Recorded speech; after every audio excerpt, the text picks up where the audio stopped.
Okay, somebody has a microphone on. Okay. Now let me share. Let me share my screen.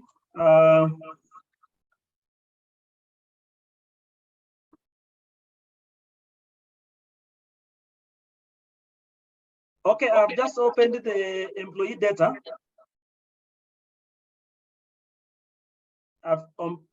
We have the employee data, and I want to believe that most of us have opened it. Now, I want to say two things. Pius, I think you can assist me. There is some echo.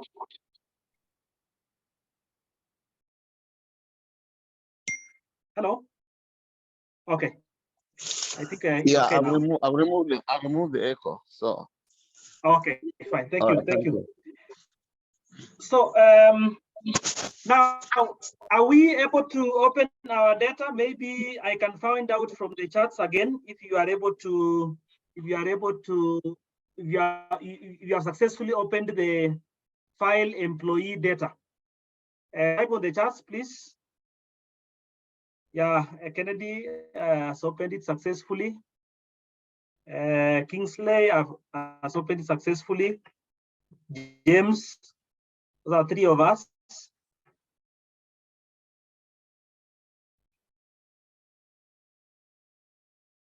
Eugene, thank you.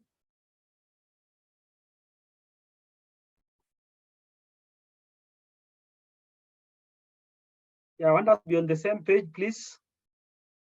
So 4 of us have opened the file successfully. Yes, donators, thank you.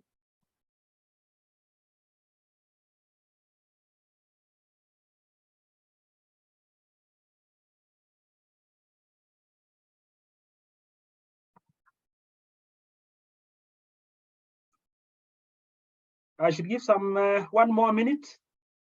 I want all of us to be on that page.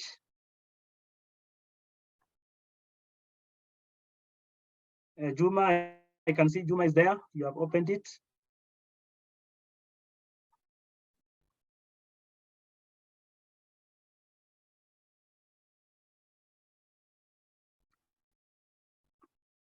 Susan, are you with us?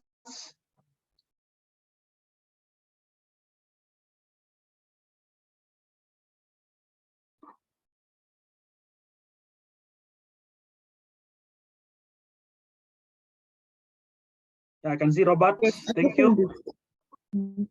Susan, are you okay? I think so, yeah. Okay, fine. I can see also Robert is okay. Fine. Now, I just wanted to say that in most cases, or in a practical environment, you will not get data which is ready. In fact, most of the data are collected continuously.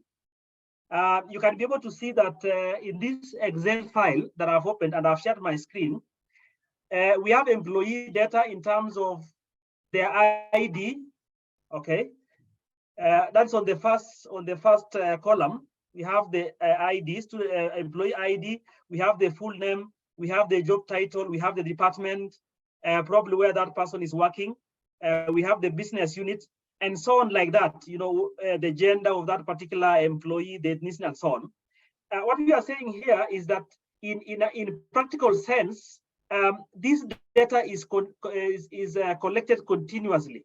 You can imagine these people they are as old as 65 years, and some of them are as young as 25 years. That is if you check at the age. So what happens here is that these employees have been hired at different points in time. Some of them have been hired recently, some of them in the past, you know, and so on. So data is normally collected continuously. But of course, once you have the data, as a data scientist, you will get data which has been collected. And it's up to you to now explore that data and be able to make meaning out of it depending on the objectives. So this data here is just a sample data. And I want to believe that you can scroll to the very end, down to the last row. But that one is very tedious because I think I have about I have about 10,000 rows for this employee data. And therefore, I want to take you through how to navigate an Excel worksheet and also how to navigate Excel workshops, worksheets and workbooks so that you are able to move faster, So because if you are to scroll down using the mouse or using the keyboard, you will take a lot of time because we have so many records. So, but we have shortcut keys, which I want to share so that the moment you get data as a data scientist, you are able to move faster. You are able to navigate and be able to explore your data very fast. So let me share my screen so that we are on the same page. Okay, just a little bit.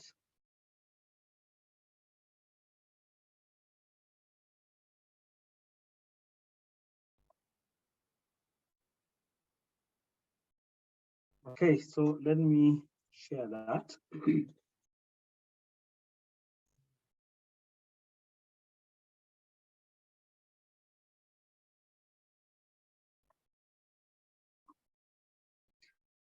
Now, if you are able to see my screen, you can type 1 on the charts. I've shared my slides. You can type 1 on the charts. James can see that. We have Kingsley, can see that one. We have James. We have Kevin, Kennedy, Robert. Yeah, Eugene, fine. So I need to take you through how to navigate the Excel sheet so that you are able to move there very fast. Now, this is just some few of them. Of course, there are so many. I know you can, in the course of time, you'll be able to discover some of them. Like we have a very important shortcut key, Control plus Tab. That one is basically moving between open Excel workbooks. Control plus page, that is moving down to the next worksheet. This is basically for workbook. And then we have control plus page, page up, that is moved to the previous worksheet. If I continue down here, you are also going to have control plus arrow key. This one is moving to the right, left, right, upper or lower most current data region. Remember, in your keyboard, you have the arrow movement keys. We have the upward arrow, the left, right, and then we have the downward. If you press Control and arrow, you can be able to move. I will be able to demonstrate shortly. Then we also have other keys like Control Home. Control Home is basically you move to the upper leftmost cell in the worksheet. So we have those combination of keys which you can be able to navigate through the worksheet, and you are able to know which column and which row you are at any given point in time. Now, going back to of course, I'll mention this as we go along. Just a minute. I'll share again. I have so many of them here. I have so many navigating tools here.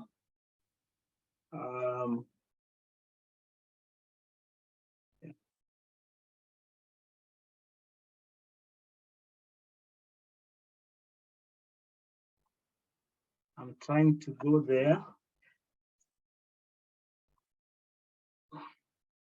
Now I have this in Word, so I can just share again. Let me share this again. Now I've shared a Word document, and I just want to take you briefly through this.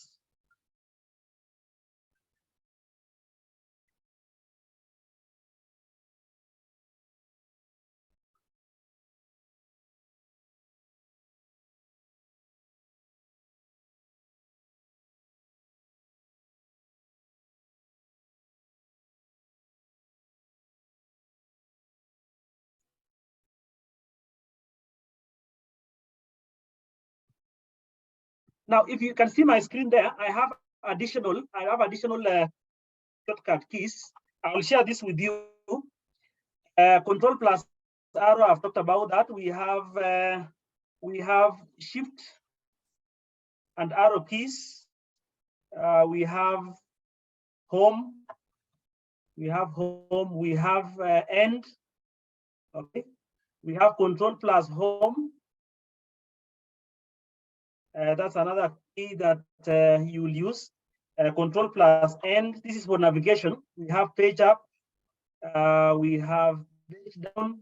I have 15 of them here. I just want to mention in passing. And then we have control plus page up, control plus page down. We have alt plus page up, alt plus page down. For navigation, we'll practice few of them. Okay. We have control plus the mouse wheel. That's basically trying to scroll. We have F5. F5. This key here is normally used to bring those dialog boxes where you give some more commands. So all these are there. I would wish that you take time off and you try to discover them.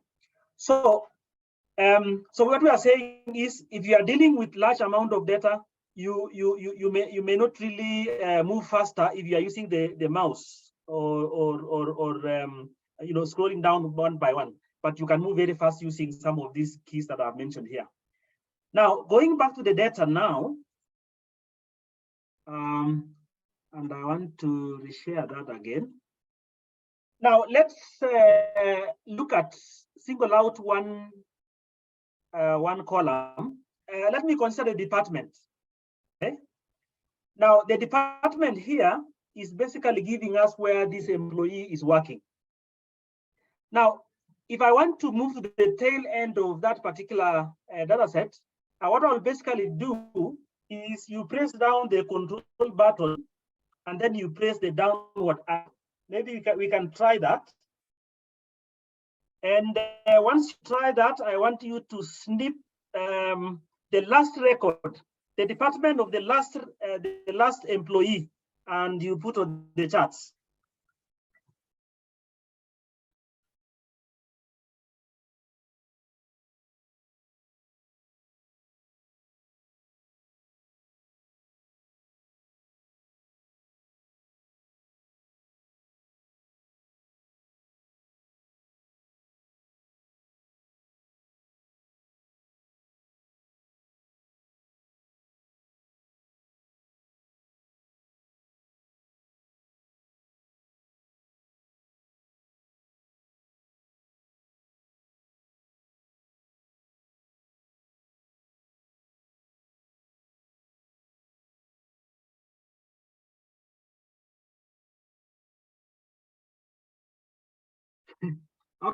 Okay, I can see accounting, okay. So we have really moved pretty faster. Yeah, I think the WhatsApp is not appropriate. The WhatsApp, we use the WhatsApp, not the charts, please, so that they are clear.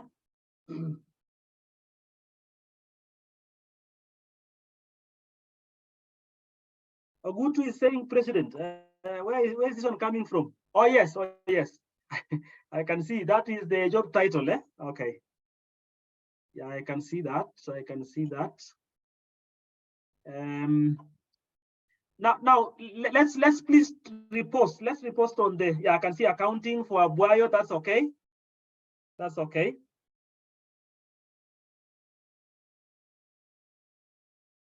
Okay, fine. So at least we know that control. I can see another one here. Yeah. This one has not captured very well. Let me see. Yeah, it's having the role record. Yeah, thank you very much. That's the last record.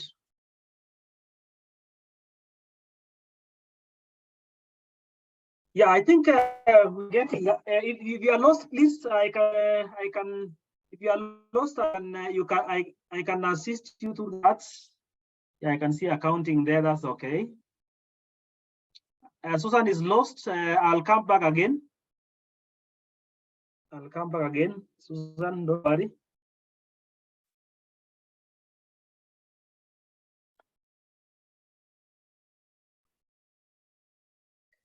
Now, when you are pressing Control plus the downward arrow, it means you of course the control should be down. Then you press the other one because you are adding the other one, but you are able now to move through that. So, Susan, what happened is I've said you can make we are considering the column department. That column is showing where employees working. So we are saying you click on the first one, that is for Emily Davis. You activate that cell on the department, and then you press down the control button, and then you press the downward arrow. Automatically it scrolls down to the last record of that particular column. So I hope Susan, you'll be able to catch up with us. Now again, when you are in accounting, you can as well again press Control and then the upward arrow. It will take you back to the first row of that particular column. So I hope we have understood that. Susan, don't worry, I will still catch up with you so that we can have that. Now, there's another key which we want to also practice. Now, I want you to try Control End and type on the charts what it does. Control End and type on the charts what it does.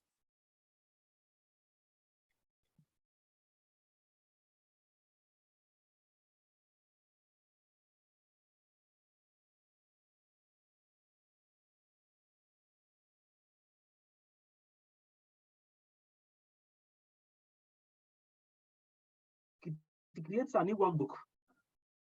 Control End. Mr. Chemite, I don't know whether it's because, is anybody else using an Apple product? Because whenever I press, it doesn't give me the same. So I suspect it's the MacBook. But I think MacBook should work the same way. And what is the version of your software of the Excel? Just a moment. Let me just check. Dan is saying bottom right cell, that is correct. Of course, Kennedy shows the final column, which is okay. Actually, it's 20. It's Office, Microsoft Excel for Mac, 2023 yes. version. Yeah. Yeah, it should be able to work. It should be able to work. I don't know why it's not. It works for Mac as well. In MacBook, the control is function key. In MacBook, the control is function key. The function key is the control. Okay, that is why. FN key, right? Oh, yes. Yes.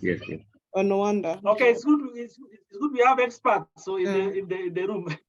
Yeah. Thank you very much. Okay, I will try. Yes. So instead of control, I always use the function key. Yes. I think control use the function key. Okay, thank you. Yeah, James is saying it takes me to the last cell, which is okay, which is right. Yes, it is at the bottom right cell, which is okay. Now, what about Control Home? Try Control Home. It's good to get used to some of these keys because you'll be dealing with a lot of data. Sorry, which one is the home for the MacBook?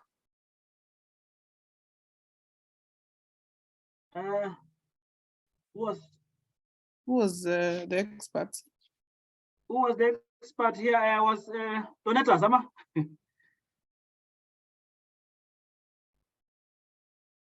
Kimpata, please bring him back because I will not be able to. Yes, hello. Which one is the home button? Hello. Oh, the home button.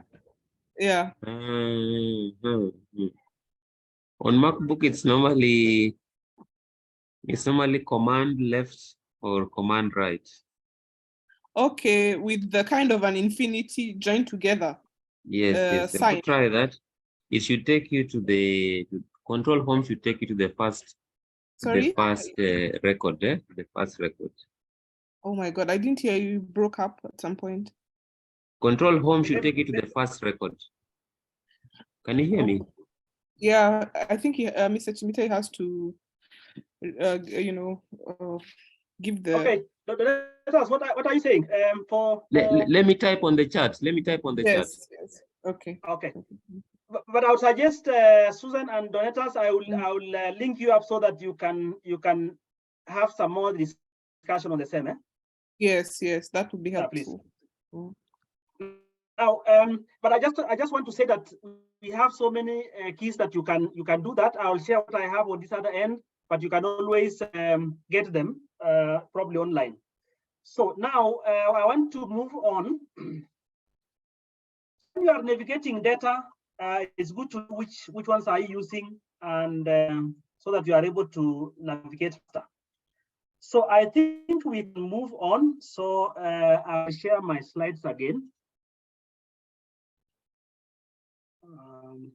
And I want us today to dive into the functions. We are going to look at about 4 of them. We want to look at the if function, which we have here. We are also going to look at another version of if function, which is nested function. We also have the sum if s function. I don't know if that's the right pronunciation. And I also want us to look at and filter, because I selected this on the basis of being very important when you are trying to discover the data, before even you do anything else. So I'm going to jump straight to if function. And the if function is, okay, fine. Just so I can see you have the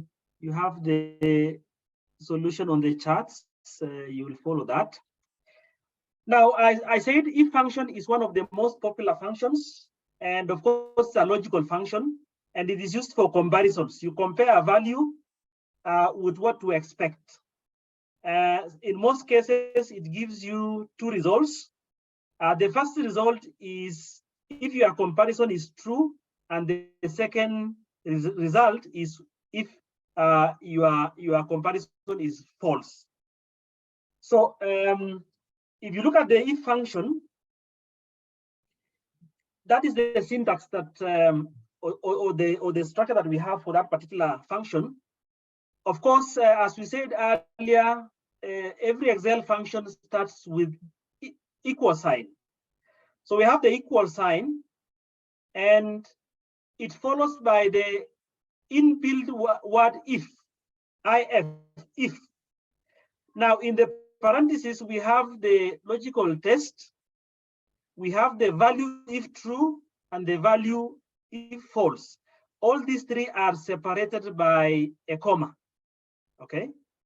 So that's the syntax of the if function. We are going to do it practically. I have an example down there. If C2 is equal to yes, then we have a comma 1, and then we have a comma 2, then it closes the parenthesis. So what will happen is here, what the function will simply do is, if whatever value we are trying to check is a text called yes, that's why you can see yes is in double quotation, meaning that it's a text.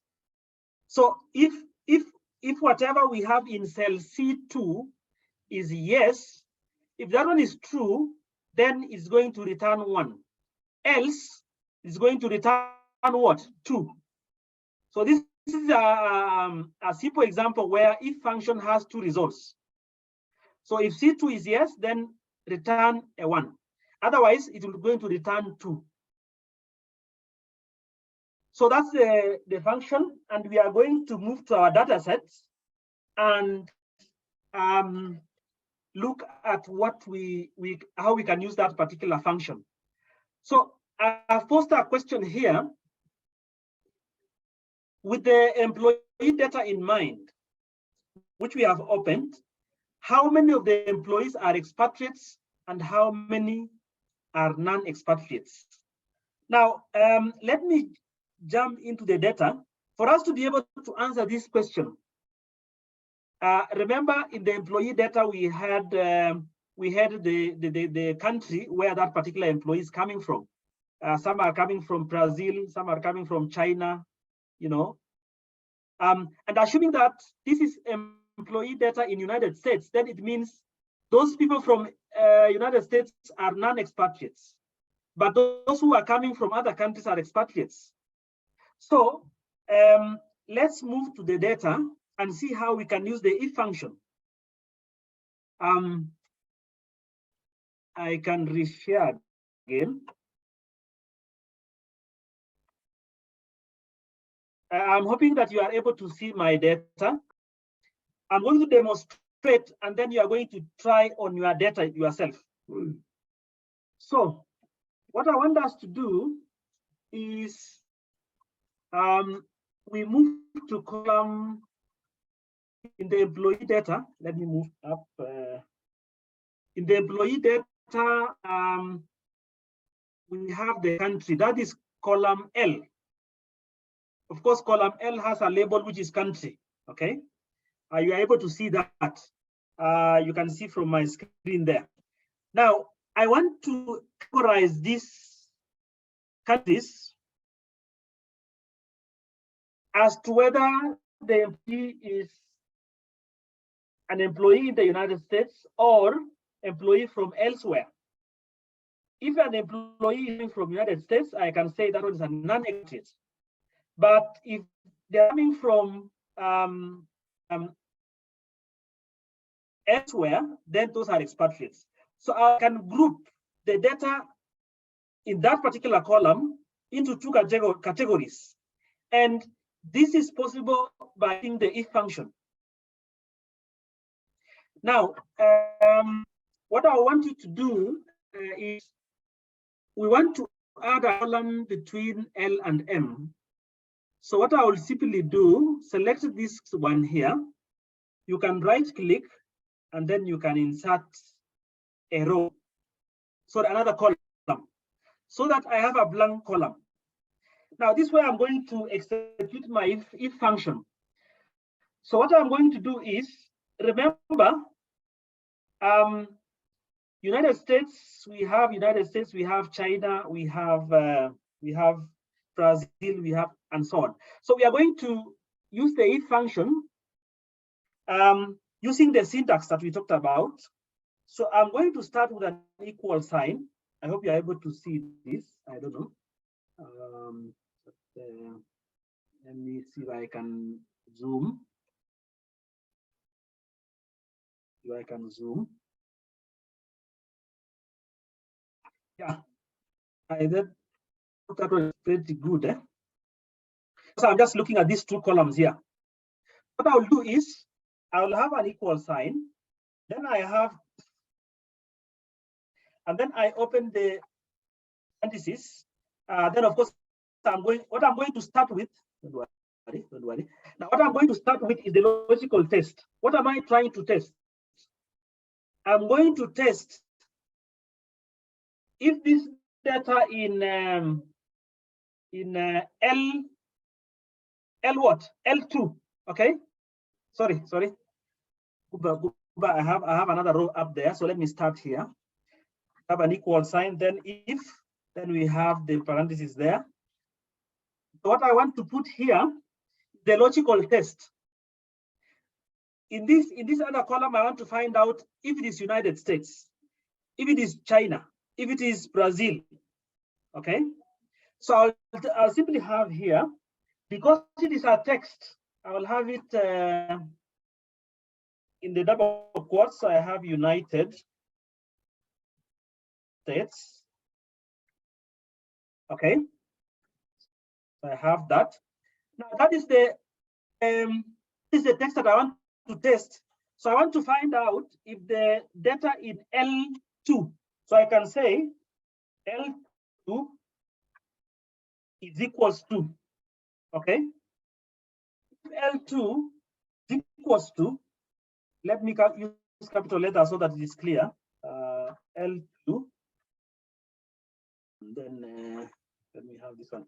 If L2 is equals to United States, then I have a comma. This United States, I want the formula to give a return of a non-expatriate. So I'll simply type here, none. Remember, I'm dealing with, that's why I'm having it in the non-expatriates. Okay. And then I have a comma. If it is not,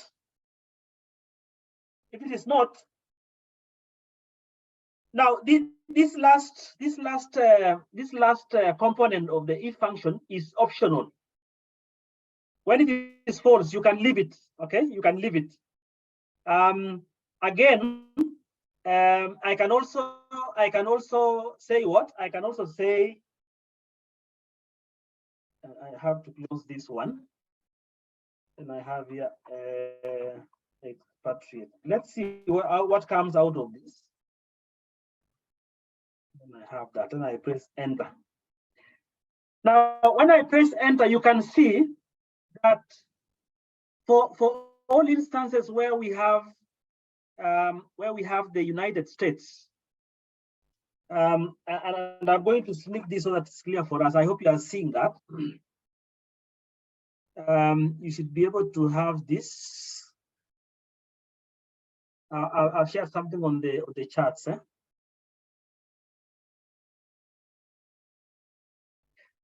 Now, the moment you do that, you can see all instances of United States changes to expatriates. Otherwise, the rest will change to will bring expatriates. So in this sense, we have gone ahead and analyzed this data categorize them into two categories, which is non-expatriate and expatriate. So this one now answers the question: how many of these employees are expatriates, and which one are not? I mean, which one is not? So by using this if function, we are able to do what? We are able to categorize this data into two. So this is a case of if function, which is giving two results, one for expatriate and another for non-expatriate. We are going to look at what we call nested if function, where you have several if functions intertwined or sandwiched together. So if we have understood that, let me get from the charts. For understanding, you can say correct. You can say correct, so that I'm able to see if all of us have understood. So on the charts, if you have understood that, you can type correct. Dan Ouma is okay. Donators, okay. James, okay. Correct, but one question. Okay, I'll give you a chance. Donators, we have James, Robert, Eugene, okay. Yeah, I can see we are doing well. Ogutu, I keep getting that pop-up error. Ogutu, you can post that error on the charts. We will discuss that. Yeah, I think we are getting. Donators, yes. My question was, and it's not a long one. Did you drag the cursor to the end? Because I'm seeing that no sooner did you type that, then it just populated the whole cell. Did you drag the cursor to the end? It populated the whole cell. That, like dragging the cursor to the end, so that the whole cell is. No, I think the moment you deal with the first one, it populates the other one. So there was no dragging down. Okay. If you are running the latest Excel version, I know somebody for 2010 will have to drag. Okay.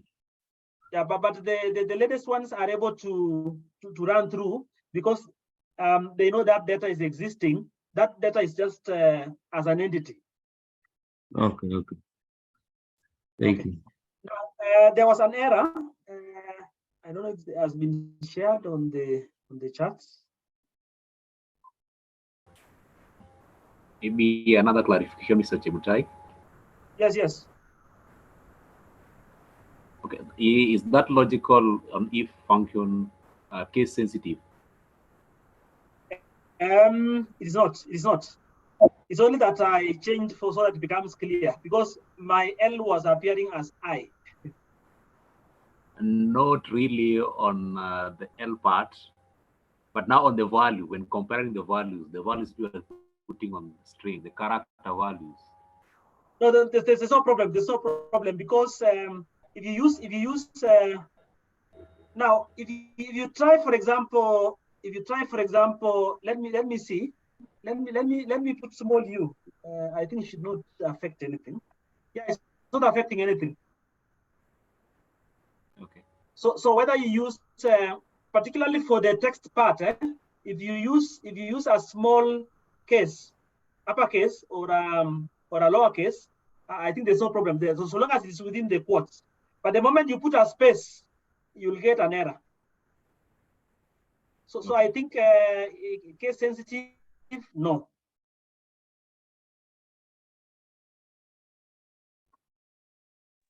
Mr. Chemite, just a quick one. I would also like to ask if it is possible to use the if function, for instance, if the employees from United States and from China are both expatriates and the other countries are non-expatriate. Can you get that result using the if function? Yeah, you can still get it, but now you have to go ahead and specify. You see, we left out the one for the false component. But using the nested if, it's possible that you can specify for each of them. Yeah, I think we are coming to that shortly. Yeah. Okay. You can remind me that again. Okay. Mr. Chemite, could you just assist me a bit? I still get that error. I've shared it in the chat. Oh, you have shared in the chats, eh? Yes. Let me WhatsApp up or chats. Just WhatsApp. the normal Zoom chats. Oh yeah, I'm getting that. You're seeing it? Yeah, I'm seeing that. Yeah, I've seen it, but it's not very clear. I hope. It's the same error that you kept getting, and you kept. You remember when you started, there was an error that you kept getting. Yes. I also got this error. Yes. But I got the error when I had not put something within the parentheses. So I suspect your problem should be within the brackets, the parentheses. So what? Please share on the chat. This one is not very clear. Share on the WhatsApp. On the WhatsApp, share on WhatsApp. I think WhatsApp is a bit clear. Okay, here you go.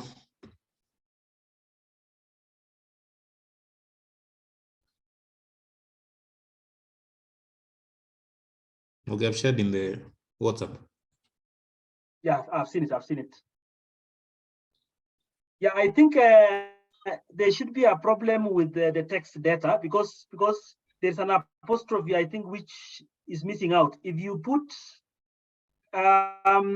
now what you can do is if you could get back to your data and copy, just click that particular cell of non-expatriate and then copy for me in the text box. FX upper Ju. Just copy that, copy that and then share so that we see where the error is. Okay, just a second. Now, Onyango is saying that he was able to solve the problem. Left the equal sign before the L2. An equal sign comes before if. The equal sign comes before if. So also check that. There's my formula. I've shared it on WhatsApp. Huh? Okay.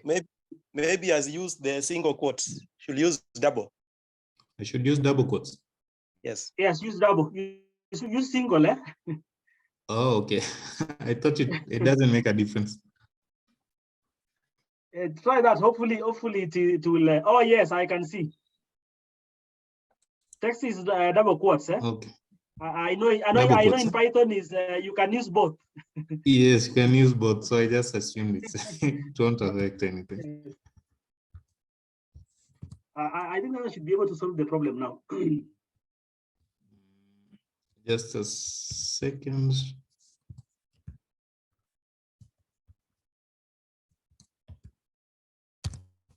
Yeah, it solved the problem. Thank you so much. Solved the problem. Okay, thank you very much. Okay, thank you. Now let me proceed. Allow me to proceed. And again, I'm going to reshare the slides. Now, we are continuing with the if function, and we are saying that, of course, the if function can be used to evaluate both the text and the values. The one that we did now was text, so we are going to try values shortly. And of course, we are saying that it can also be used to evaluate errors. We are going to demonstrate that. And we are saying that it's not limited to checking only one thing. You can also check several things, and that's why we talk about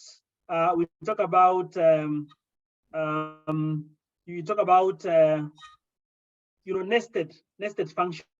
Okay, so here I want us to look at nested if function, and we see how it is used. The if function can be nested together, and nesting here means that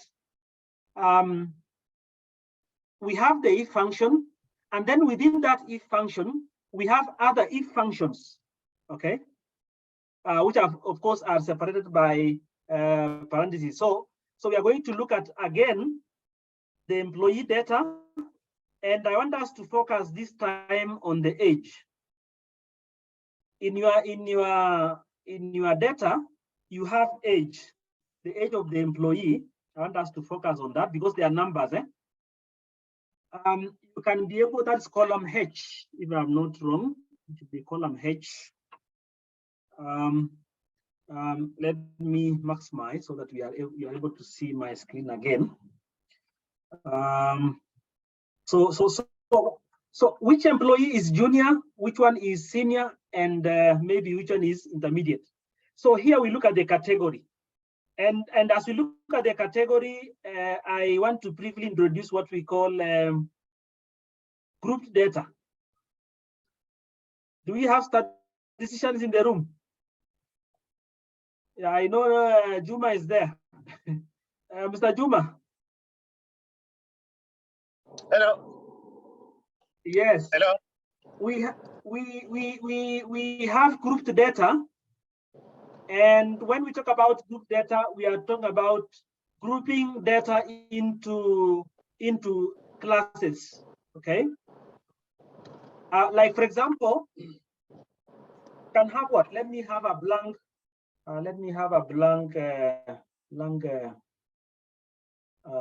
One here, and I want you to see what I'm doing here.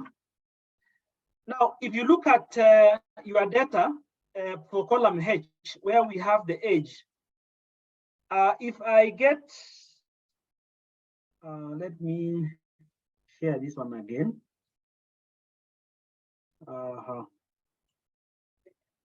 Now, I have data here for age. I hope you're able to see my screen.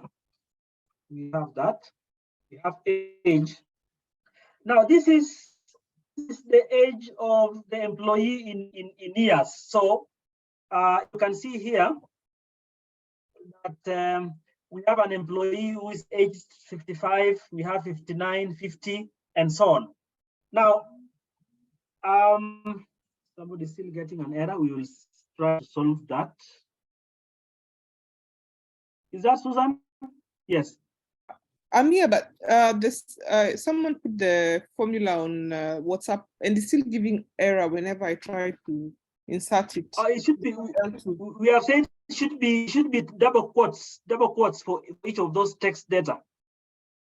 Okay, I will try after this section. Yeah, you can try after. Okay. Now, if you are able to see the age data, let's please type one chat just to be sure. If you you can see, you're able to see the age data. Yes, Kevin, you can see. Kennedy, you can see. Yeah, I think we can all of us see. Thank you. Now, what we have to move to the last row. I want to move to the last row. Now, I want to find the maximum for the age. As we saw last time, of course, I can use maximum. Use that. I want to find maximum among those ages. So I can just have an equal sign. Then I type maximum. Then I can have my bracket there. So the cell referencing I'm using is this should be C. I'm hoping this one is C. Now let me confirm again. Sorry, Shift. I can have Control. This is H, column H. I'll have H2. Okay, fine. Fine. Let me move to the end again. Shift downward arrow. I want the maximum here. Let me use red so that you're able to see. And I also want to find out the minimum. So I'll have my equal sign. And then I want the maximum. And this should be H2. Through is a full column. Through the last record here is 1001. Is it? Yeah, 1001. So I'll have H 1001. Then I close that. The maximum age is 65 years. Let me find out the minimum. Equal sign. Then I have minimum. Then again the same reference. Now I can as well copy this like that, and then I change this to this should be minimum, and then I have H2, and then I have H 1001. Press enter. Now you can see here I'm able to get that maximum value 65 and the minimum is 25. So when you are grouping this into classes, for those of you who have done statistics, you can consider the range, and the range is basically the maximum minus the minimum. So you can see here I have what? Sorry, it's giving me as a date. Let me see the difference here. Equal to that one minus 20. Sorry for that. Okay, let me have it here. So I have this one, then minus that. So you can see the difference here is 40. If I want about 7 classes, so what I'm going to do is I'm going to divide 40 and maybe create, if I divide that by 40, equal sign, we have 40 divided by 7. That's around 5. So I can just have a class width of 5. So what I'm going to do is, let me go back here. I'll have what? I'll have, remember the minimum age is 25, the maximum is 45. So I can create what? I can create data set so that I have the first class will be from 25 to 339. Something like that. I can create such a class. Of course, you can create 25, 30, and so on. You can create class of any width. But I'm trying to create one for around 15 because 39 minus 25 is 14 plus 1, that is 15. Then I have 40, create a class of 40 to 44. And then I can also, no, sorry, it's 40 to 54. 54. Of course, there are some rules of getting data, but we'll come to that later. And I have 55 to 64. Now I can group these edges. Remember, we have the data set that we have are numbers. They are single numbers. So I can create this. So out of the data, I can create three different categories, and this is possible because the first if function that we used was giving 2 results, but this one is giving 3. Others can even give 4, or it can even give 5, depending on your criteria. So if these are my classes, I will use the if function, but the function must specify from which value to which value, so that it's able to categorize those edges into probably those who are younger, those who are at the middle age, and those who are older. Now, using this example here, let me go back to my data set. I remember my classes now are, we can group this one into 25, 39, 40, 54, 55, 64. Now, this is how we are going to use the if function. So we get back to the data set. Yeah, we get back to the data set. Now, in the data set, what I'll do is, let me move up. Now I can delete this. Let me delete this. Let me move up like that. Now let me create another row here, column, so that I can use the if function. Now, what you will do is, you are going to, I'll give you the data set for the format for this. So I'll have the equal sign. Then I have if function, and then I have that, right? Then, so I'm going to check this value here. And then I want to check if this value is equal to my lowest class starts at 25. 25. So I type that 25. And if that age is 25, so I wanted to return a text data, which is what I can, let me say junior employee.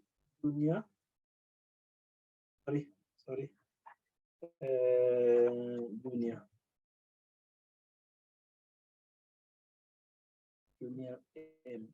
Okay, maybe let me just use junior like that, and then I close that parenthesis.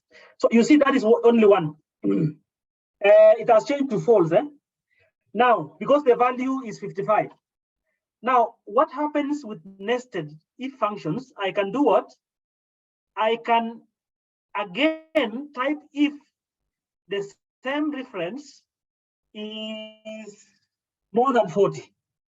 So you see, I'm introducing now another class.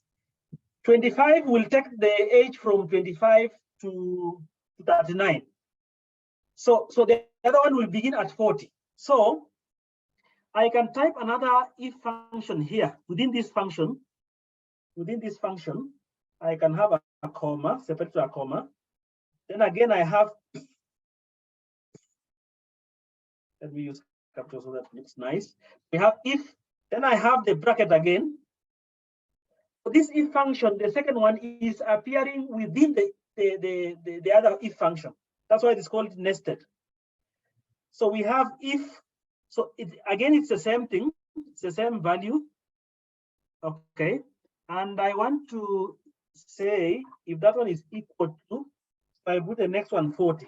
You see, the moment I put 40, we'll consider the values from 25 up to 39 before it begins 40.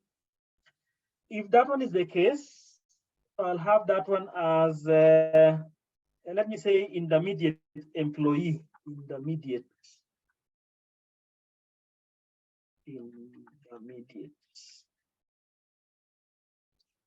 It seems we are not going to have a break today. I don't know. So we have intermediate like that.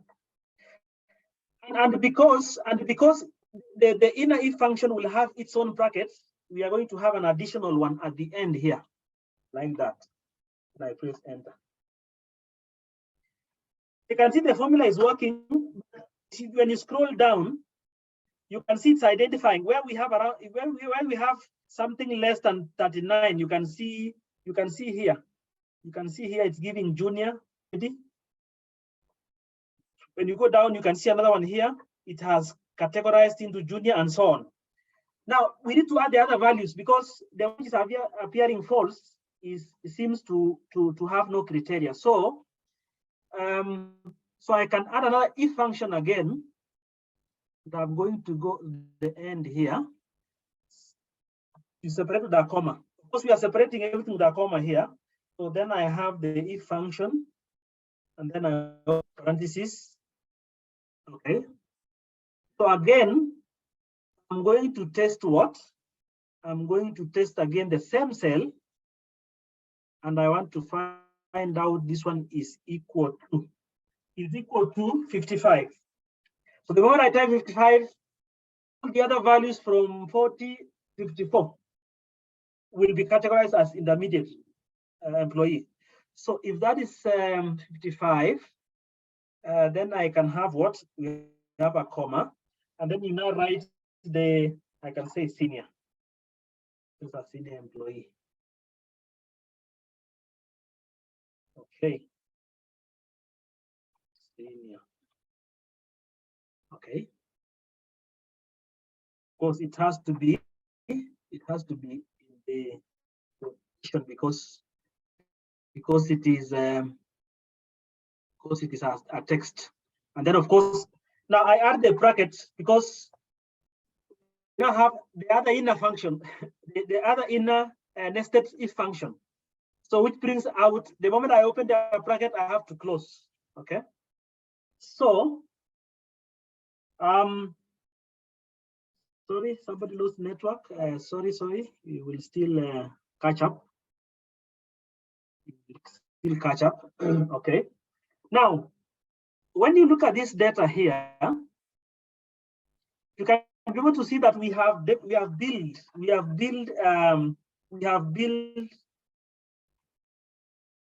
this function here. Let me share it so that you are able to see. Okay.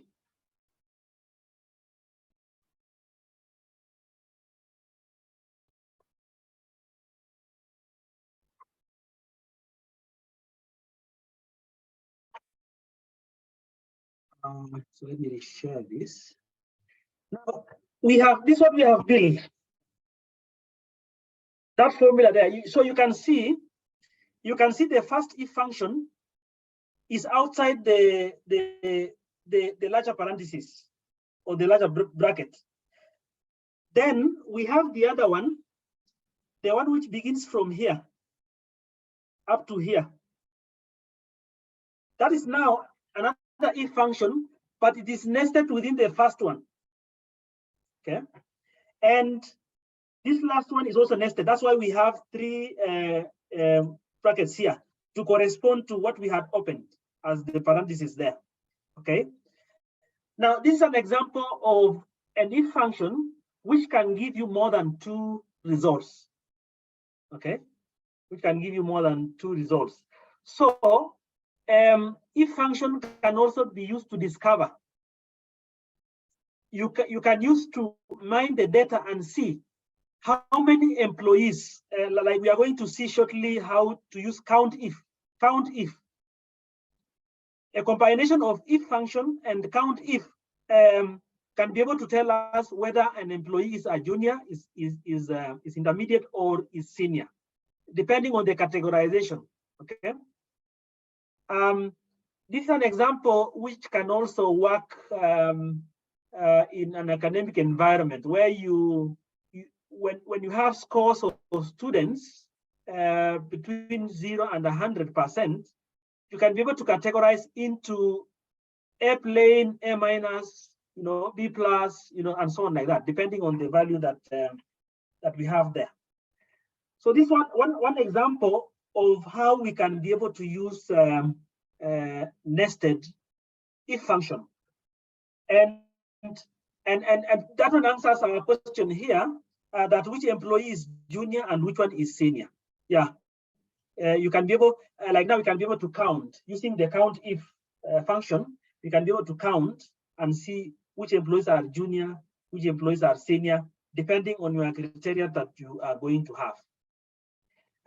Of course, this one can inform because some employees are probably going almost retiring, and probably the company would want to employ some more, or the HR would want to employ more employees. So it can inform you when others are exiting, others should be coming in to replace those ones.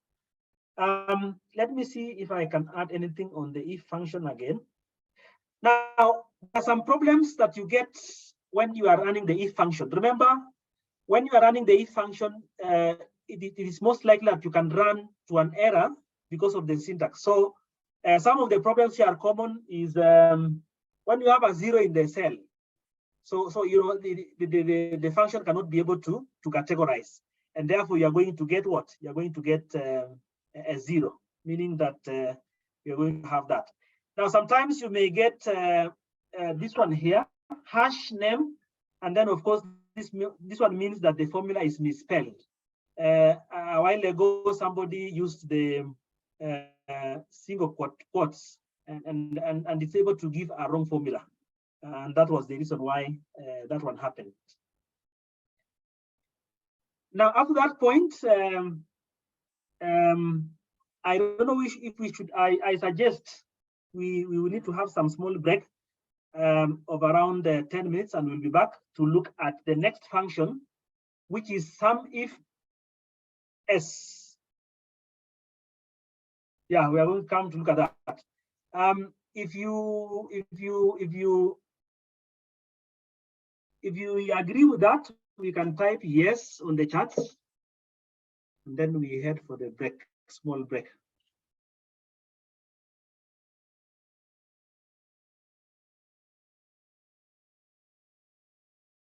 Yeah, Kingsley. Okay, people are getting. So it's now 30 past local time. We are going to have 10 minutes break.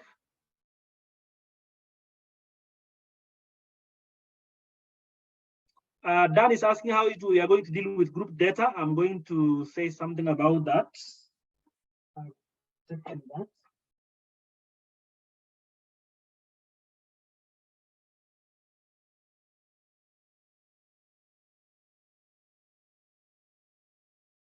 So we can take a cup. We can take some little water as you can stretch a bit, and see you in the next 10 minutes.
Now, welcome back again. I'm hoping that all of us are back.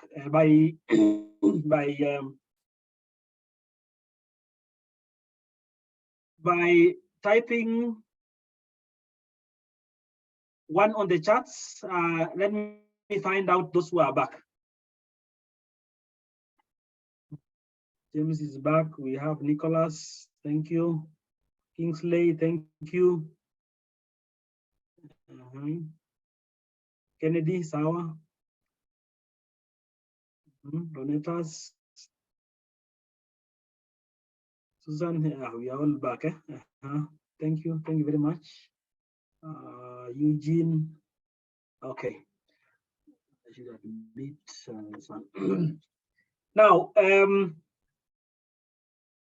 while we are at the break, I am seeing time is running very fast and we have 15 minutes. And I want to leave about some few minutes for you to react. But I just want to share the slides again. So now I just want to demonstrate two things in the interest of time. I know we will dig into the other ones. Now I would have wished to go through the sum if function, but I felt that even before we sum, we need to count. So I just want to take you through count.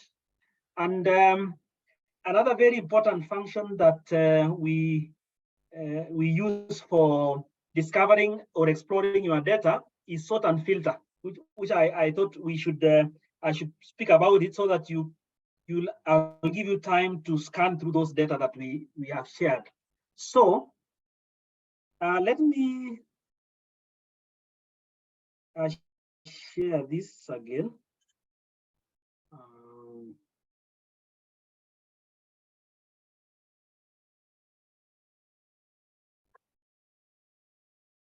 Okay. Now, if you're able to see my my screen, just type yes on the chat.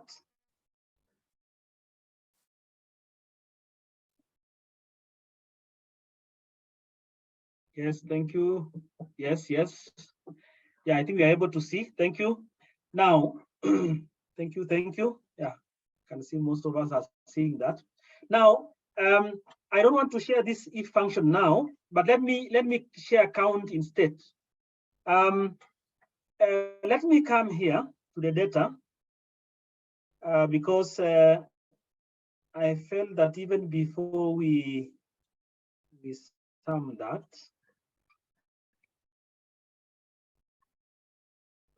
I've shared my data.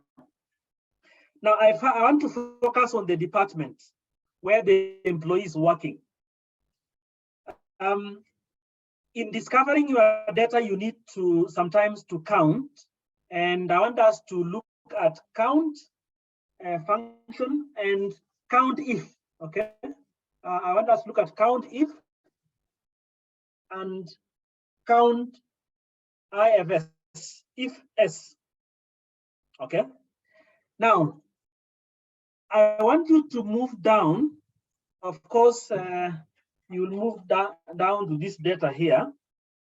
I can move to the end of the record where I have this one here. Okay. Now, I may be interested in the number of employees who are working in the IT department, for example. Okay. So this one calls for the count if function. So remember, I'm combining count and if. We saw count last week, so it's count and if. So what I will do here is remember the reference here. The reference that I'm going to have here is this is column D. So I'll have D, D2.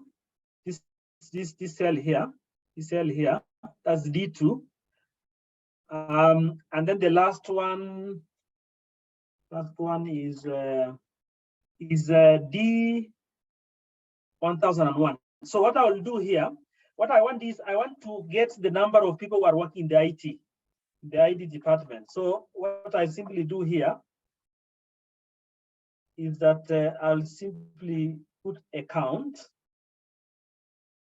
I'll use count if. So what should happen is I should put equal sign. Okay.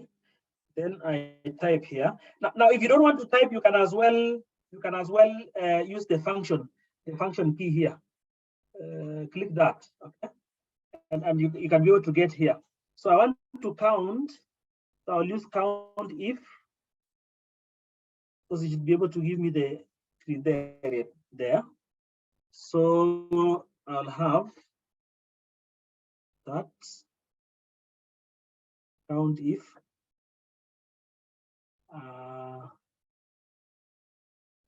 Count if it's here. So okay. Now what I'll do basically here is to get the range, which is H, I think, yeah, through H1001, and the criteria is IT. IT is text data, so let's have IT, and I'll simply have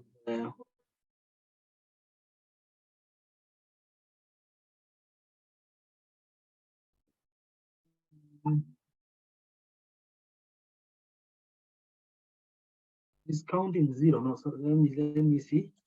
Giving me 0. A minute. We have equal sign. Count. Count if.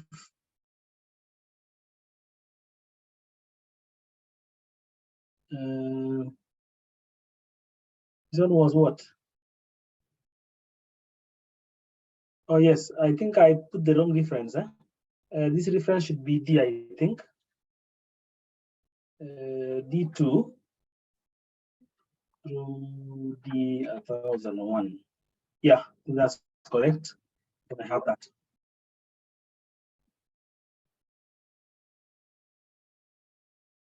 Okay.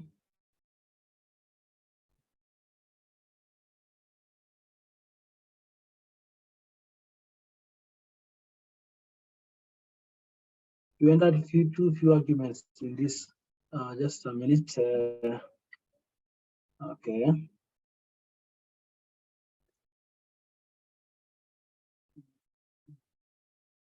Sorry. Count if, so the range.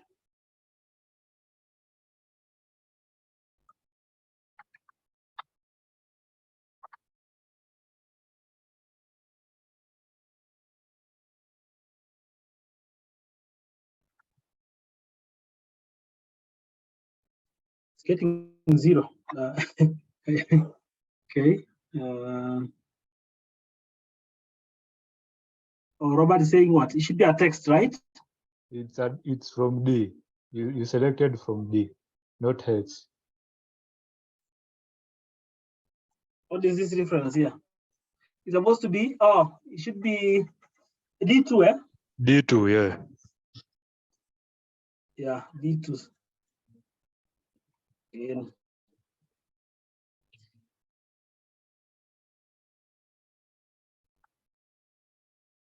Yeah, so I think the referencing here is wrong, eh? 1001. Then this is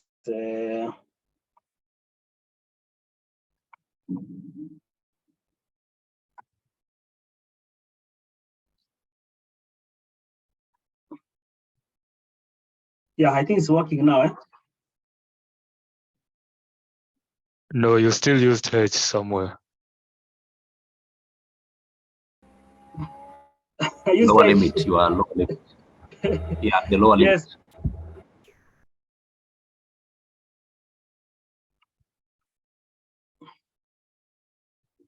It's a very simple function and Suba. Okay. Anyway, we are getting what we are doing here, senior. D2 through D1000. 1. Then of course IT. I think it's it's counting now. It's able to count. Now, what I want us to do is the secret here is to have some proper referencing, and then of course you follow the syntax. Okay, but I would advise that the way we build the nested function, you can also build it just the same way. You start simple, and as you build it, it moves complex as you move on.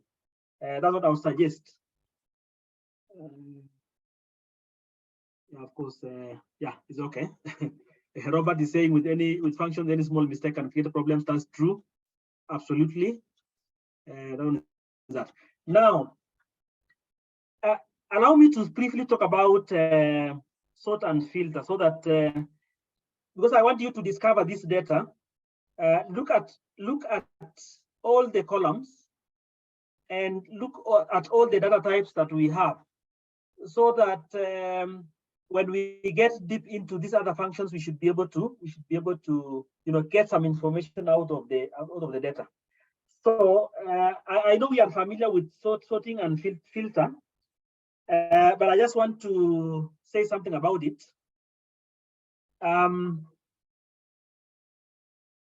If I can share these slides again.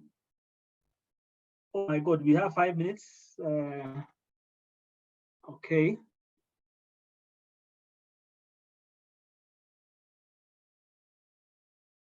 Now let me move to this other slide. Now let me talk about sort and filter very briefly. Now, when it comes to sorting, we normally have what we call basic sort, and we have custom. Basic sorting is basically sorting data as per maybe one criteria.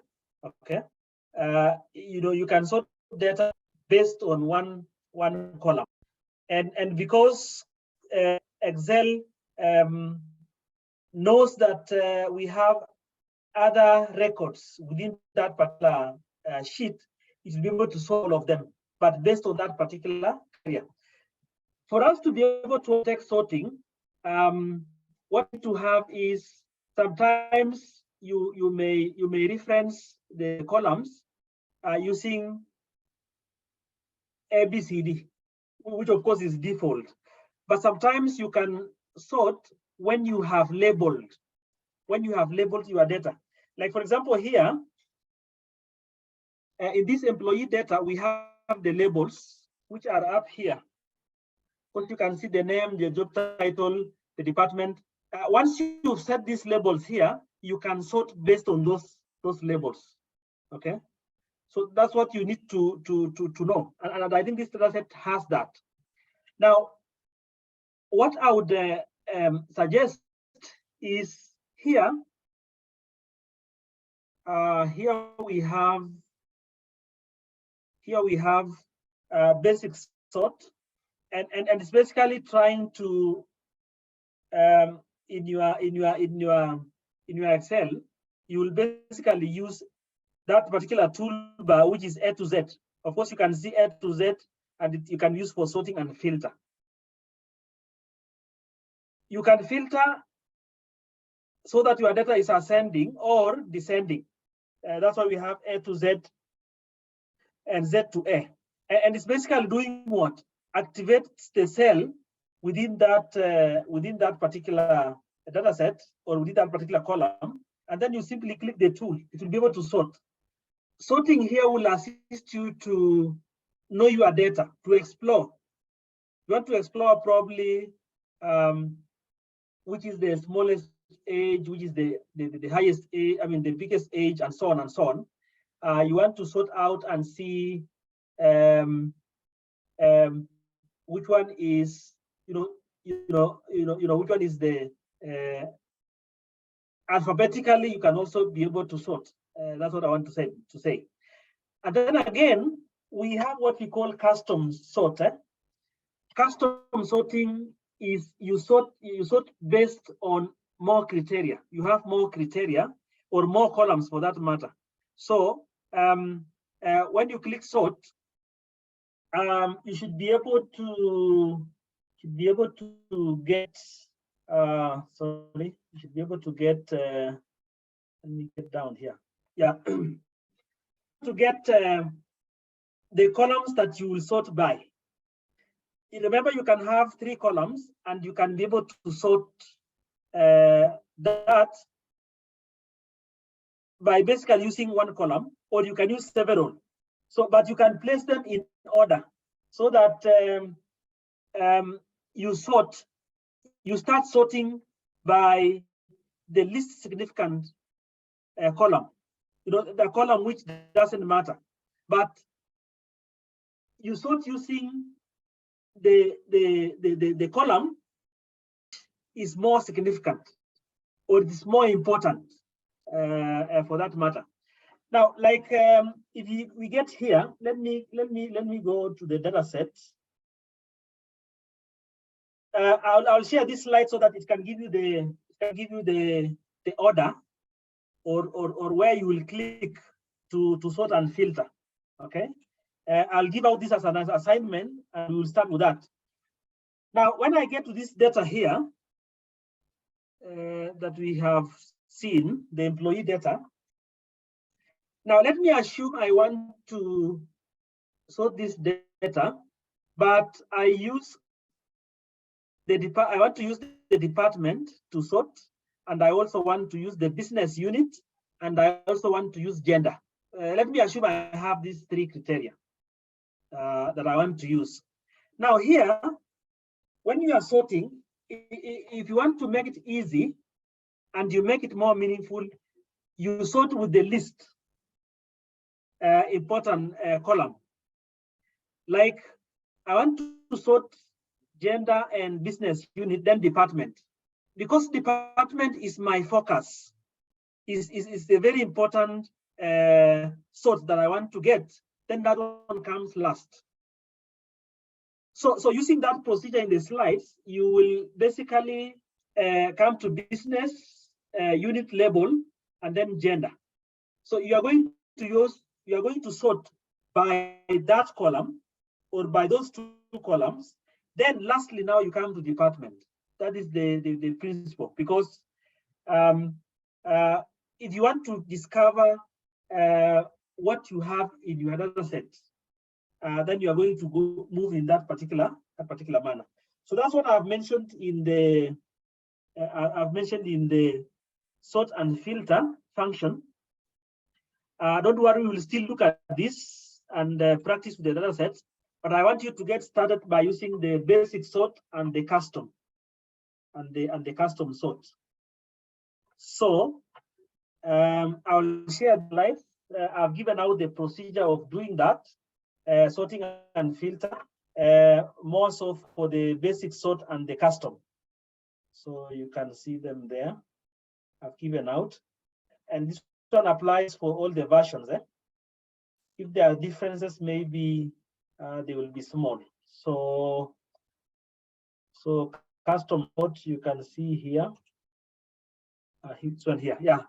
Sorting by several columns. Select the first column, select the second one, and third one, and then it will be able to sort. Sorting is very important because it is able to arrange that particular data into some order that you would wish to find out.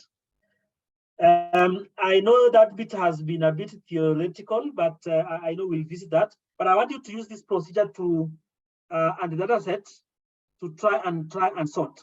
You can copy that particular data set so that you have the original, and then you have the one that you are going to manipulate. And I think we are going to begin from there next week. We are moving a bit slow, but at some point we will need to move a bit faster. So time is 7. It's now the exact time is 7. I don't know if the HR is on the call.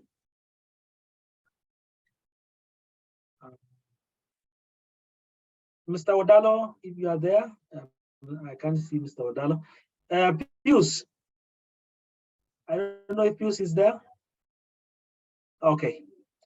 Now, maybe I can get some 2 comments from the class, and then we will wind up.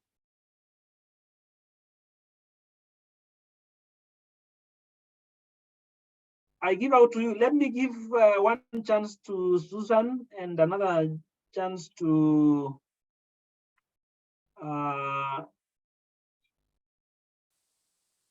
Dan. Dan Oma. Let me give out that chance. You can make some few comments before we wind up. Let me start with Susan.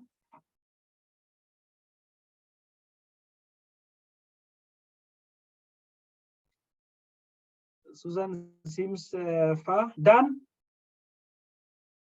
Mr. Dan? Yes, thank you so much. Yes. Yes, today's class was good. At least we've practiced a bit on some formulas. And I hope that next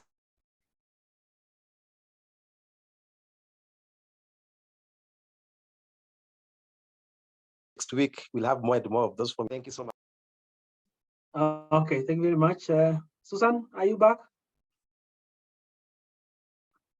It seems Susan is far. In place of Susan, I can have Celine. Yes, Mr. Chemutai. Yes, say something. Long time I disappeared, but I'm back. The class was good. It was nice being in the class today. It was really good. Yeah. Thank you. I hope we are getting slowly by slowly. I can see the director is back. Pius, you want to make some comments? Okay. Now let me share some questions. I'll share about 5 questions for the data to assist you try to practice the sort and filter count. Can you hear me? Yes, Odiabo. Yeah, we are getting you. Can you make me a co-host, please? Co-host, yeah. I thought you.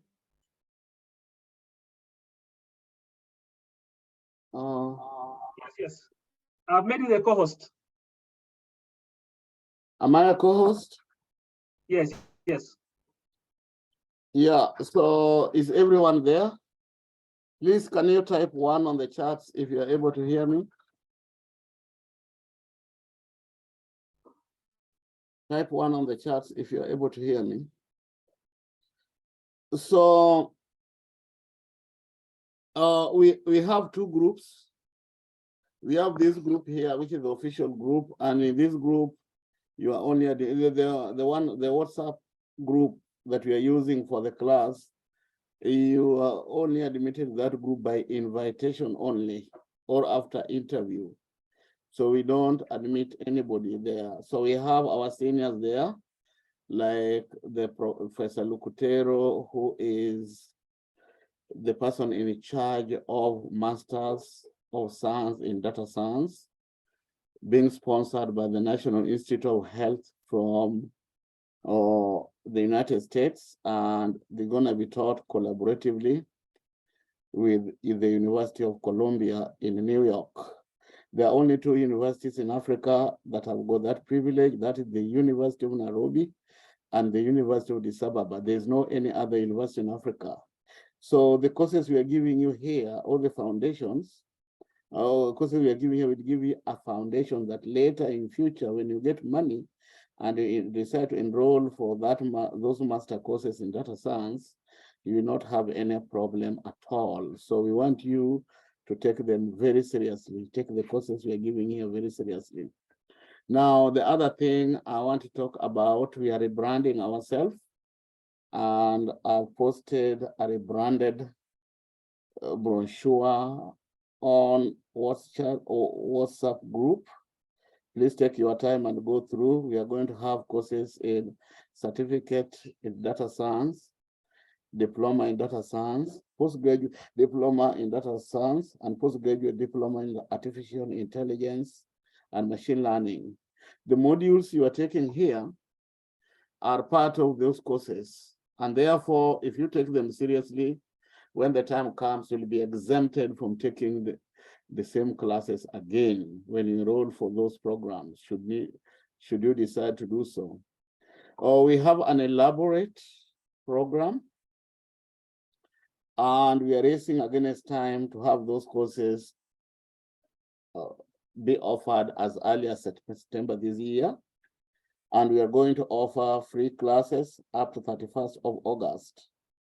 The only thing you'll be required to do is to pay 2,000 registration fee, which we agreed last time that this should cushion our volunteer staff whenever they have a problem, like death of a family member. So when you enroll for those classes, we expect to register with 2,000 Kenya shillings if you are a Kenyan living in Kenya. And if you're a Kenyan or non-Kenyan living outside Kenya, you will be required to pay $20 US. That is a one-time payment that is non-refundable and is only used to appreciate our volunteer instructor at the time of distress. The other thing I want to talk about is the next class will start in April, on April 15th, and we'll have 3 classes. We'll have advanced Excel functions. We'll have introduction to Python programming, and we'll have Python for data science. So there's no requirement for advanced Excel functions, and there's no prerequisite for advanced Excel function. And therefore, if you have joined this class in midway or at the end of the class, you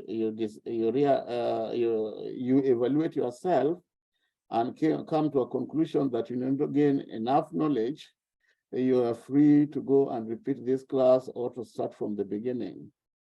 The introduction of Python programming, the prerequisite for that class is only to have an average grade of at least C+ in mathematics in KCSE level, and an average grade of maths or C+ in maths or physics, or both.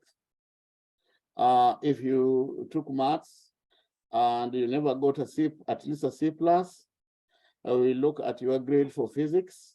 And if you got a C+ in physics, that can replace your grade in math. That's what we'll be looking for. The other thing we'll be looking for is that you have basic skills in operating a computer, especially a Windows computer. So those will be the prerequisites for programming in Python. And you are required to apply as early as now. People are applying through the portal. We are receiving the application. We are going to shortlist, look at those applications and shortlist everybody, and we don't want you to be left out. Now, for Python for data science, what are the prerequisites? In this class, if you are good enough, even without attending class for programming in Python, you can still make it. You can still make it in that particular class if you are serious. But we will look at the prerequisite, like you must have attended programming in Python and get a certification.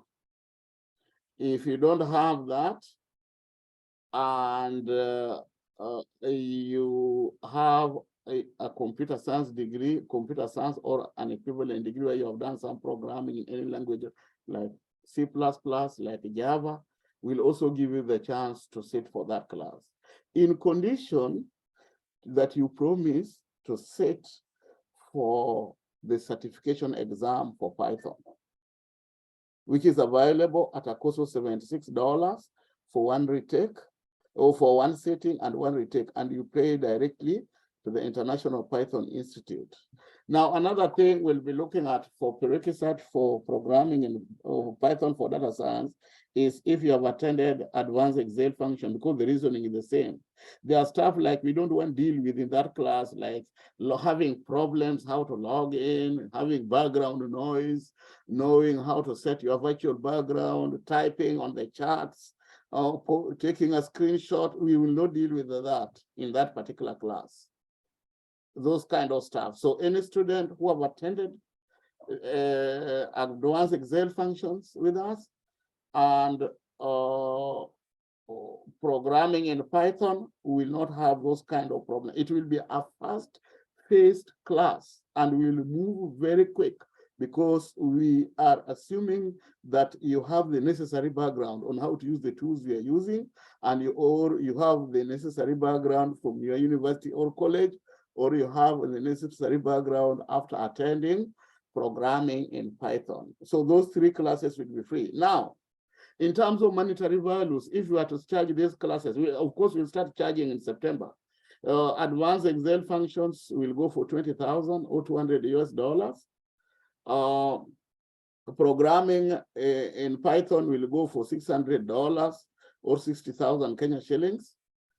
And advanced programming for Python will go for $900 or 90,000 Kenya shillings. But we are giving them for free. And I've created a landing page, a landing group for orientation. It's called Free Data Science Class. If you know any relative or any of your classmates or any of your neighbor that need these classes, ask them to join that group. We'll share after this class. I'll share the joining link on the WhatsApp group. Now, why are you doing all this? How do you benefit?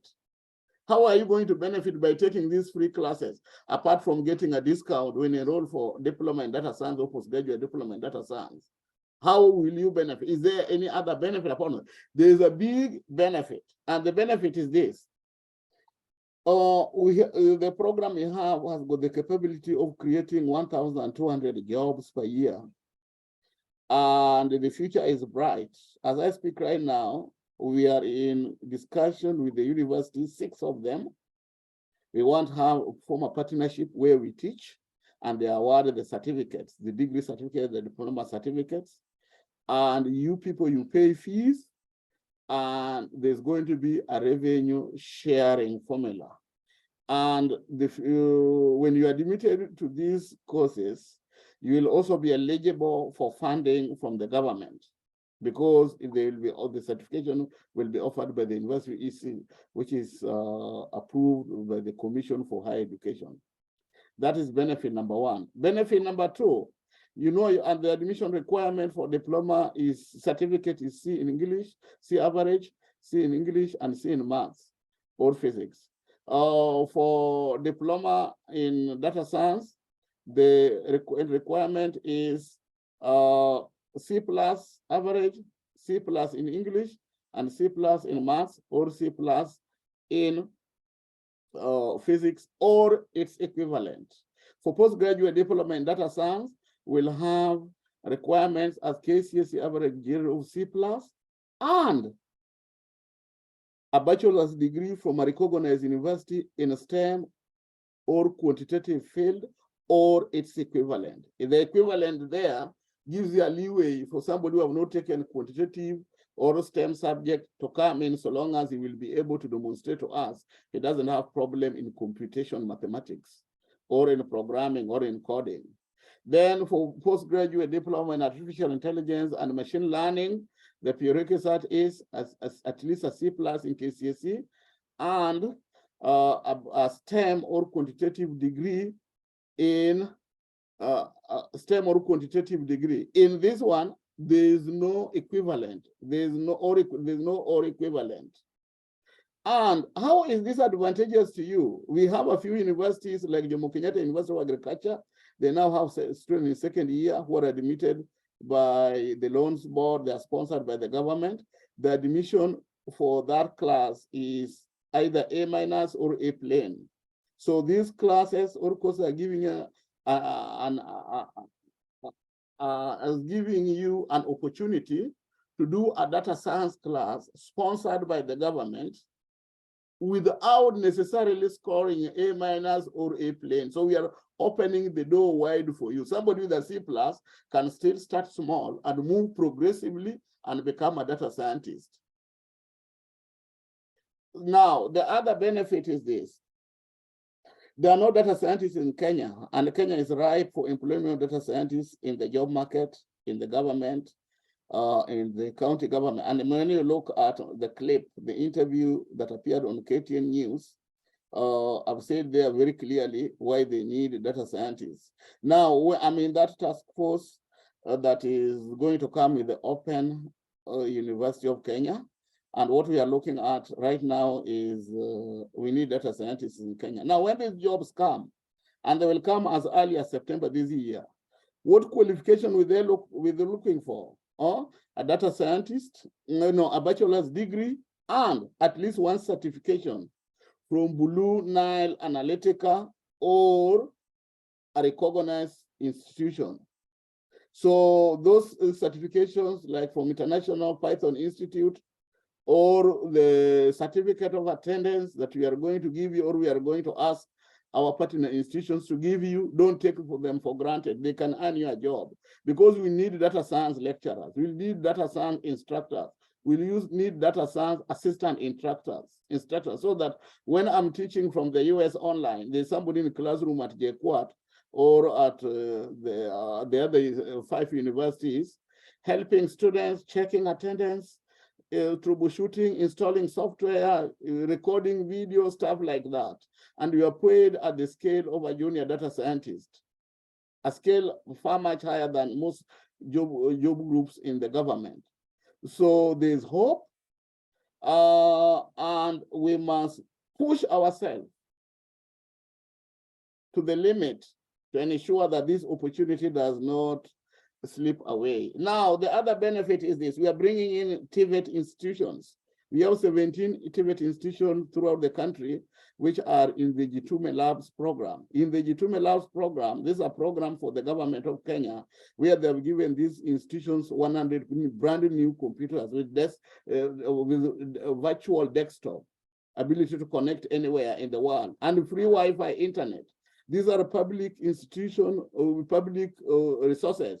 So you can go there and work from 8 to 5 for a company in America, or a company in Asia, or a company elsewhere as a data scientist, or as a data entry clerk, or as a data analyst.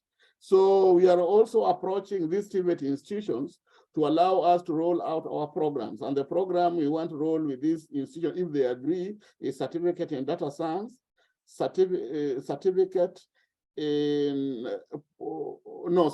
data science, and diploma in data science, and bachelor's degree in data science.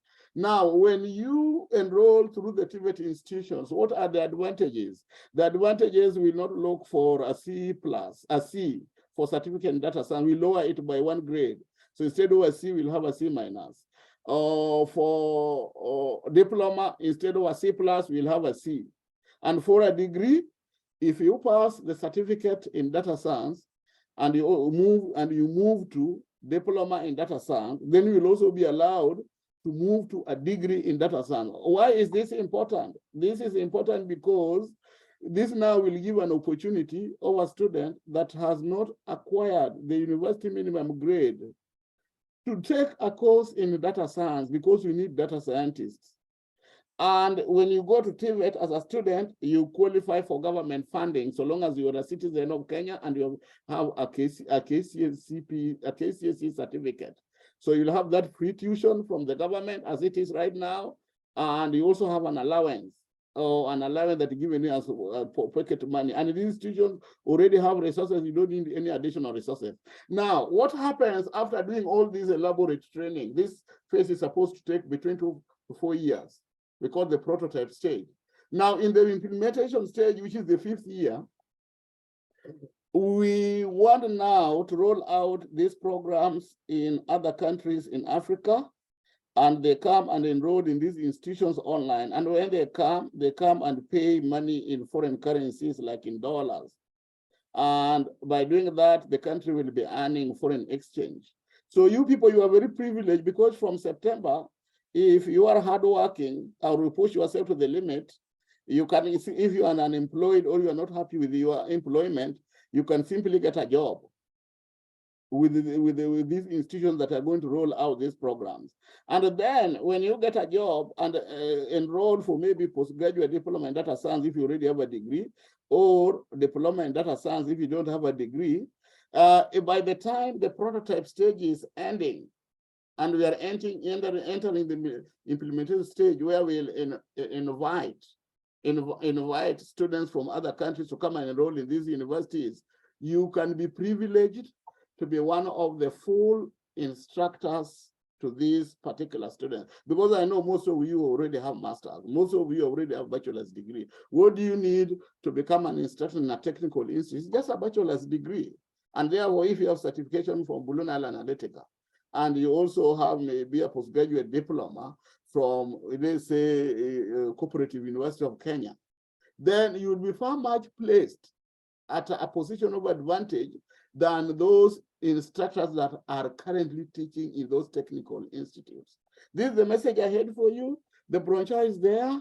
Please ask me questions occasionally over the weekend, like now. After this, I'm going to open the other WhatsApp group for free data science for questions. Right now it is closed, so I'll open it for the next 24 hours. If you have any questions, please ask. If you are not in that group, please, I'm going to join the link. I will share the link in the current WhatsApp group. Join it and then ask me questions there. Don't ask me questions this other group. This other group is purely for learning. The other one is for asking questions. And because right now is 11:23, it's almost 11:30, I would only give you 1 or 2 minutes for 1 or 2 people, or 1 to 3 people to ask me questions, if any. So the floor is now open, and when you ask questions, please introduce yourself, put on your video, and ask me a question. We have 2 to 3 minutes to do that. Thank you very much. Can I have a volunteer to ask questions? If there's no volunteer, I'm going to choose, because it is useless for me to talk and I don't get feedback. I need to be sure that you are with me. Yes. Can I have Donatas Abuao? Do you have any question for me, sir? Are you there?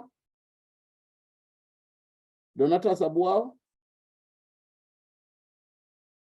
Maybe he's on autopilot. The next person I want to give a chance to ask me a question is Jovin Komala. Do you have any question for me, sir?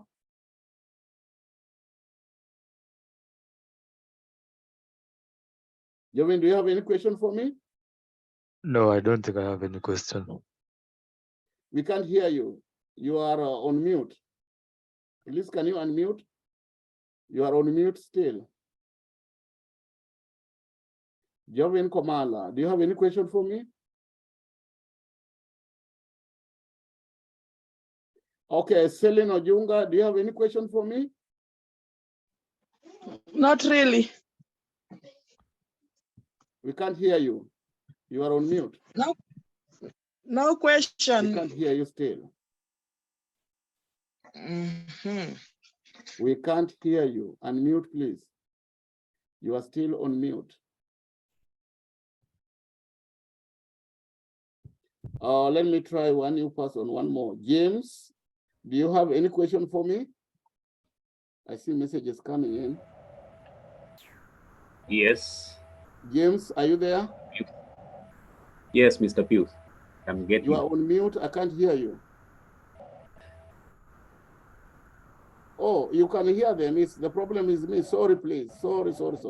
My volume was down. It's now up. Okay. Celine Ojonga, can you hear me?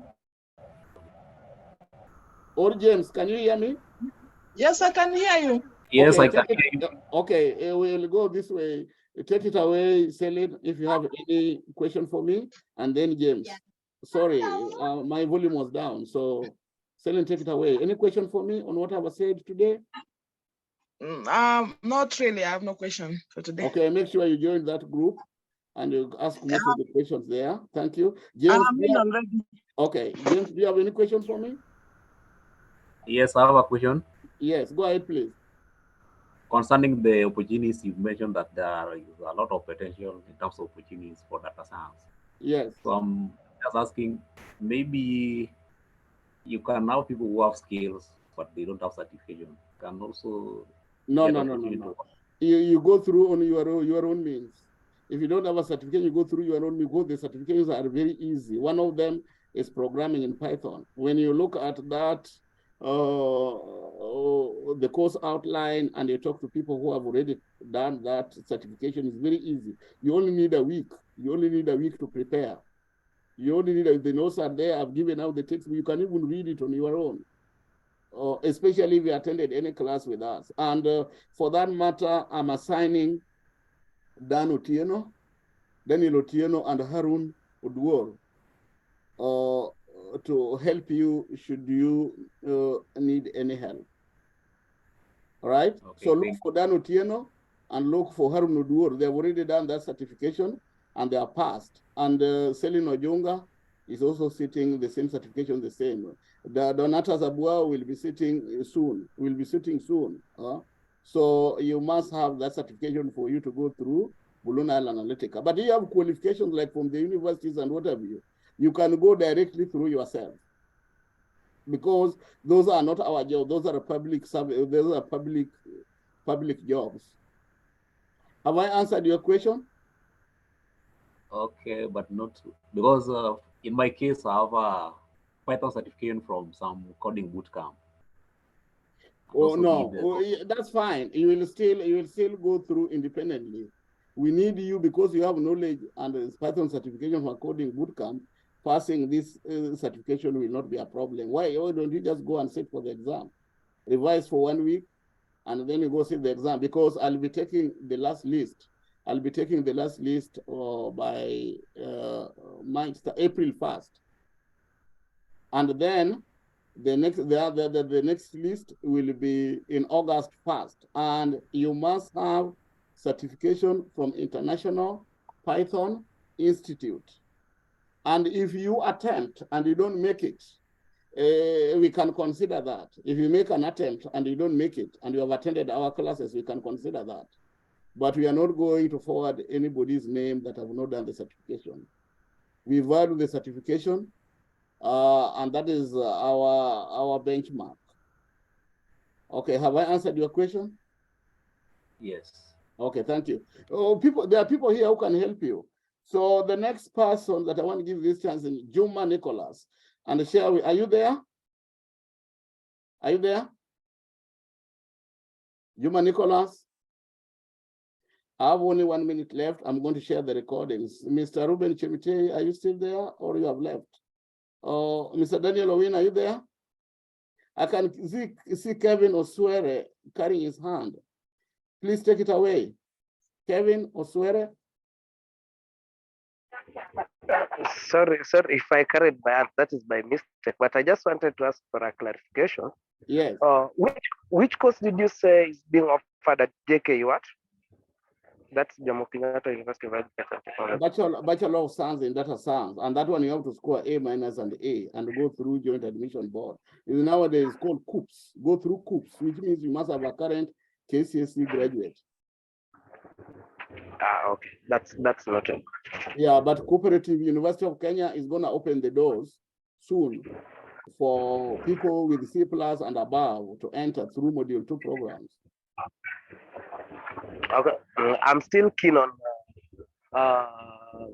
higher diploma on data science because I already have a bachelor's. Do you have a degree? Yes, I have a Bachelor of Science degree in math and No, then you science. don't talk about higher diploma. You talk about postgraduate diploma in data science.